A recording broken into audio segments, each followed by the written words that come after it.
Hey, good evening, and welcome to Sports Beat Live. Tonight, sponsored by Community America. We're here to talk about Kansas resounding 81 to 65 victory over Villanova in the first national semifinal game at New Orleans. We're joined right now by Jesse Newell and Vahe Gregorian. Perhaps Gary Bedore, Sam McDowell, Taylor Eldridge can join us later, but just we say that, Sam McDowell shows up. Good to see you, Sam, Vahe, and Jesse. I got to tell you, a national semifinal game seems to be a good time to play one of your best games, if not your best game of the season. Jesse, I'll go to you first. As you know, given the shooting percentages, the points per possession, and all the metrics, is this as complete a game as Kansas has played this year? Well, yeah, pretty close to it. I just think for Kansas, sometimes you walk into a buzzsaw, and that's really what Kansas walked into in the Final Four in 2018 in Villanova, and the tables were turned today. I mean, Villanova in 2022 walked into a buzzsaw with Kansas, so that was crazy. That was an onslaught, and for Kansas to get off 10-0 and have the lid come off the basket and make the basket look really big, it was an amazing offensive performance by Kansas, and then they locked down defensively when they needed to early to kind of build up that lead. So tremendous performance by Kansas, and again, it was reminiscent of 2018 Kansas-Villanova, but the shoe was on the other foot this time, and Jay Wright was the recipient of a beatdown for most of this one. So Kansas will take that into the national title game. Obviously, probably won't be as easy in that one, but they will absolutely take this to make their way to the final one on Monday and give themselves a chance at a national championship. Right. It's halftime right now. Duke has a 3-point lead on North Carolina in the other semifinal, and Kansas will take on the winner of that game. Hey, listen, send us your questions and comments. We can satisfy your curiosities about this game. This was as Jesse said, this was a beatdown. Kansas shot a season-high 54% on three-pointers. They got a season-best 25 points from David McCormick. All Ochai Agbaji, the All-American, did was hit his first 6 3-pointers. I always thought there was something about domes that was supposed to affect a shooter's vision. Ochai Agbaji not bothered, and KU shooters not bothered by the dome setting. So between Vahe, Sam, which one of you guys wrote Ochai? Define wrote, Blair. I am the process of writing Ochai, Blair. Okay. Well, forgive me for thinking the columns were in. That means I really appreciate you being here, knowing you still got lifting to do on the columns. But Sam, that's you, buddy. What was remarkable about Ochai to me is that it has not been his best month. I mean, it's actually been the worst month of his senior season. And, a week ago, he had the worst game of his senior season. And his teammates say that they have not seen him change at all. And I think the product of him not changing, not forcing stuff more, led to what we saw tonight. The reason I think he was back to being Ochai Agbaji that we knew throughout the first 3 years season was because he was playing the same way. The shots just weren't falling. So you saw him impact the game in a lot of other ways, but tonight you saw him impact the game in the way we're accustomed to. And when he hits the first shot, we're in the environment again, I guess here, Blair. We're in the mix of it. Sounds like that. So Ochai hits the 3-pointer to open the game. 20 seconds into the game, we get an Ochai 3, and he doesn't miss. And he helps build the 10-0 lead that grows to 12 to 15. Just his shooting and really all of KU perimeter shooting in the first half was extraordinary. But the other factor here, of course, big David McCormick, and this was an advantage that Kansas had and took full advantage of it, didn't they, Vahe? They really did, Blair. And, a couple of things really stood out about that. And, that lead was 36-18 when he went out with his second foul. And he was out the last 6:02 of the half, and that lead started coming down. And That was a moment where I thought KU could have actually put the game away. And then as we saw Villanova kind of climb back into it just little by little by little, I thought one of the most important sequences of the game was when Christian Brown missed with the lead was down to 6. Christian Brown missed, and McCormick got the rebound, worked it back out, and then ultimately got the basket there. And that was kind of the start of it. I think the next basket was Christian Brown hitting his first 3-pointer of the game on sort of the buzzer beater, and you could sort of feel that the tide had gone back at that point. So he was terrific. And look, Kansas did what it should do, took advantage of the situation. Villanova couldn't keep up with that. And Jesse was making this point in our post-game huddle as we were discussing stories. I mean, one of the things happening is if you got Ochai and McCormick delivering from those, completely different aspects of the game, I mean, it just throws the other team totally off. I don't think Villanova literally had enough manpower to deal with it. Well, Jesse, don't opponents have to kind of pick their poison at that point, don't they? You either collapse on David McCormick and get help there, or you leave the shooters open. Yeah, you do. And I mean, let's be honest, guys. Like, both of those guys haven't played great this NCAA tournament. I mean, KU's advanced on the backs of Remy Martin playing well when those guys really weren't themselves. And, one good half against Miami from Ochai Agbaji. I'm kind of not counting the Texas Southern game where KU sort of rolled out of bed and could have done anything to win that particular game. But yeah, I mean, that's what you saw. And I saw Jay Wright's comments afterwards. He gave credit to Bill Self too, because what Kansas does with its scheme when things are working for Ochai Agbaji outside, when you have to come out and make sure that you're coming out to him, is that they get the ball in the middle of the floor and then they throw it to David McCormick in the middle of the floor. And that way, when you have 4 shooters gathered around, it's hard to help. And it's taking advantage of Villanova's scheme, because Villanova, they switch everything. So KU would set a ball screen, they would run down the middle of the lane, and he'd have some guard on him like Gillespie or one of those smaller guys. And what part of Villanova's scheme is that they do not foul, and they couldn't foul this game because of their thin depth. So, really good by Kansas. I mean, that was one of those kind of swing matchups for KU. That Kansas has the advantage with David McCormick in there. It's whether he can take advantage of that and can he guard on the other end. We saw Villanova hit some threes over him in the second half, but when it mattered in the first half especially, he was dominant, and he was one of the biggest factors in this game. And Bill Self said afterwards, he said Dave was the best player, even though DeJuan played great, Ochai played great. He said David McCormick was the MVP for Kansas tonight. 9 for 11 from the field, 25 points, 9 rebounds. It seems to me when I look down the box score, for the most part, each of the players, they did well what you expect them to do. Jalen Wilson had a double-double, McCormick with his 25 and 9, Ochai Agbaji with his shooting. I thought DeJuan Harris played an outstanding game. I thought his defense, especially in the second half on Connor Gillespie, was pretty critical. And Christian Brown, who I don't know if he scored in the first half. He may have been scoreless at halftime, but came up with the as you mentioned, the big 3-pointer from deep to beat the shot clock, which I thought that made it 71-59, and for all intents and purposes, the game was over at that point. And but I want to go back to Harris. I thought, of course, Jesse, you did the really outstanding story on DeJuan Harris that was posted, I believe, yesterday, and his defense. You're always going to get good defense from him. And I think he had 2 steals before the first media timeout, which I think set a bit of a tone defensively for Kansas. And then when you get 3 threes from him in a game, that's bonus time, isn't it?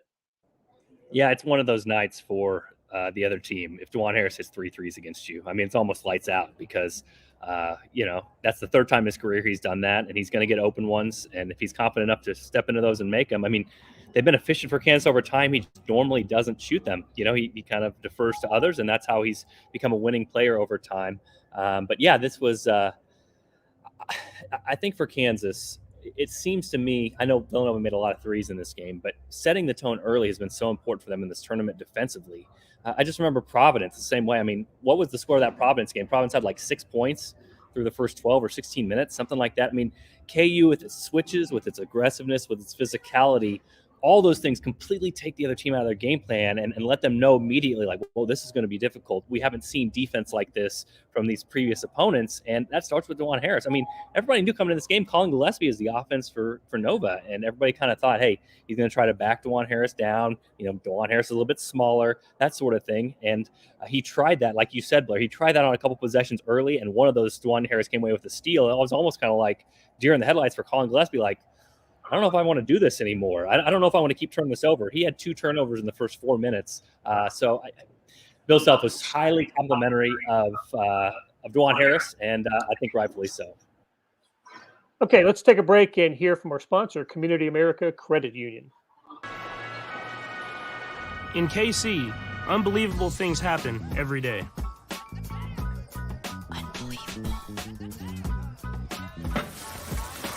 Unbelievable. That's why Community America does unbelievable things, like share our profits with our members and invest millions into our community. Because when you believe in unbelievable, unbelievable things happen. Join us at communityamerica.com.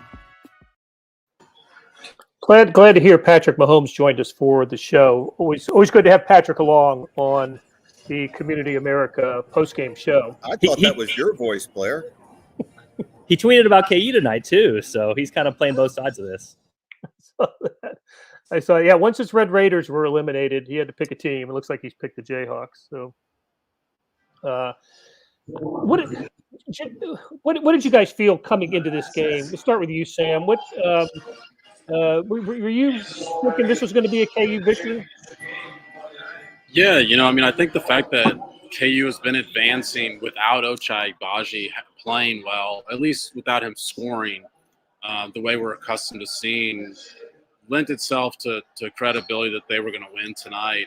But to get back to what Jesse said, what's interesting is this team has sort of morphed back into what Bill Self is comfortable with his teams being really good at. They're back to being pretty good defensively, or at least taking away what the other team does really well, which they did not do for the first few months of the season.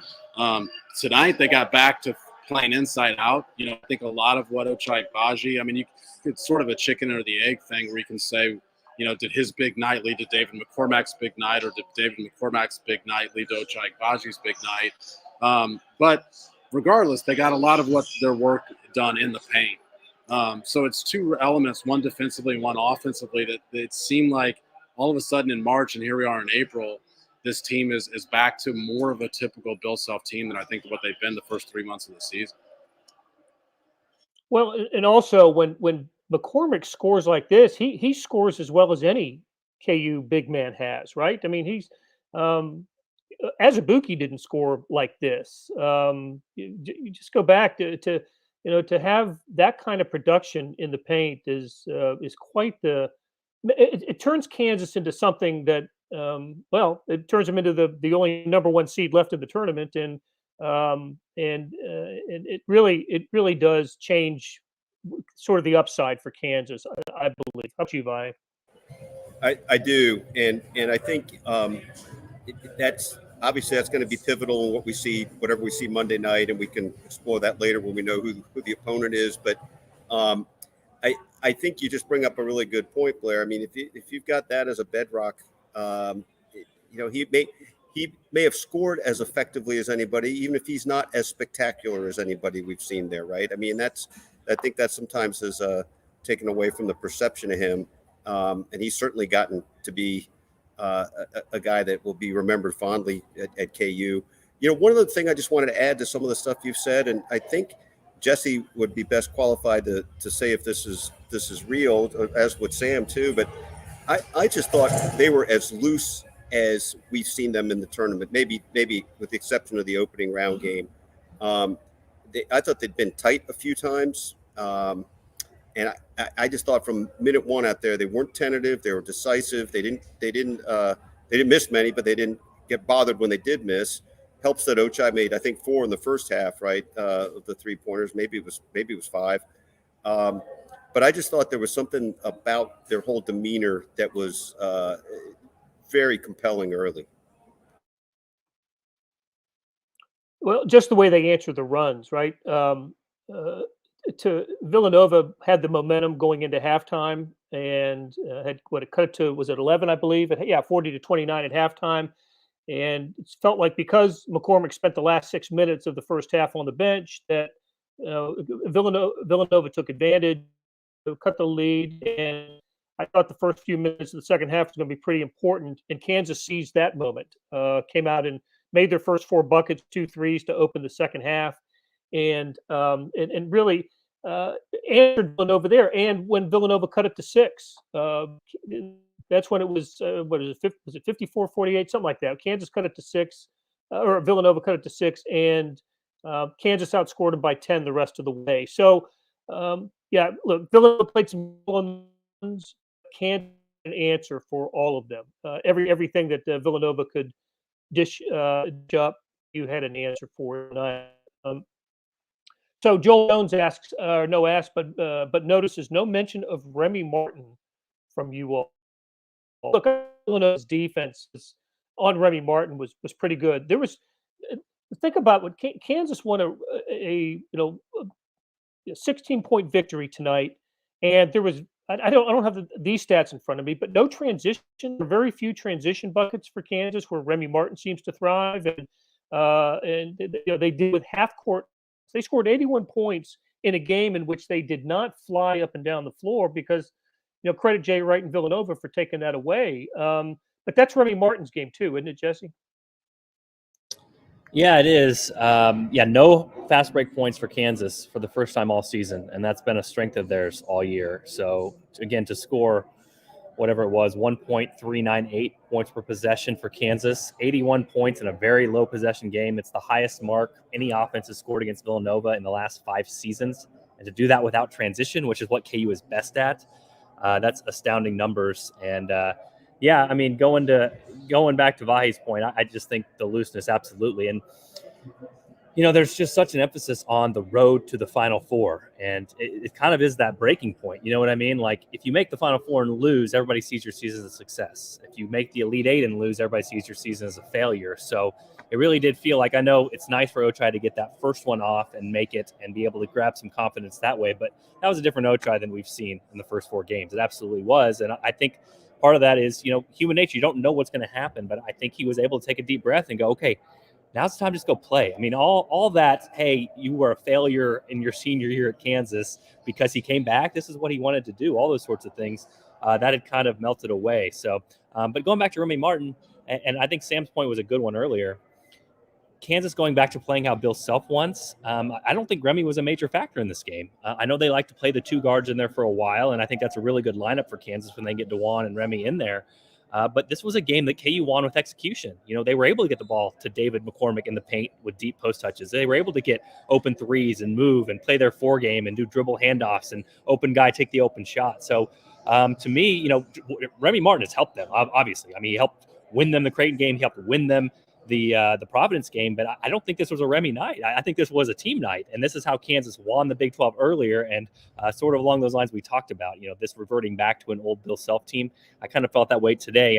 Remy was fine in his minutes. I think he was 1 for 5 shooting wise, but he really didn't have to force much up because KU's offense was clicking at such a high level, and those other 5 guys, those starters that Kansas have, they were playing so well that they really didn't need much Remy magic tonight. Blair, I would just add, it's probably the same point, but I think it's testimony to their versatility and the way they can adapt to the game. I think, we didn't have this specific conversation with Bill, but I think we would, if we were able to talk to him about this point, it would be feel for the game. And what the dynamics of this game weren't things that they needed to tinker with Remy. They had the flow going with basically with the starting lineup. Right. So, the Remy's 3, his 1-3 came in the first half, and the Midwest region most outstanding player was just another guy for the Jayhawks tonight. Didn't need him and picked up their most impressive win of the tournament and of the season, as far as I'm concerned. They could use a similar effort on Monday night, where they'll play either North Carolina or Duke. How about the Tar Heels were down 3 at halftime? They're now up 2 with 14 minutes to play on the Blue Devils. So looks like a toss-up game, and the game is now tied. So, all right, guys, outstanding for stopping your work and joining us here on Sports Beat Live. We will do this again tomorrow on Sunday, 1:30 p.m. Mark your calendar, set your watches, be here to join Jesse Newell, Vahe Gregorian, Sam McDowell, Gary Bedore, maybe Taylor Eldridge will join us as well, and we'll talk about this national championship game. That'll do it for us tonight, and we'll see you on Sunday.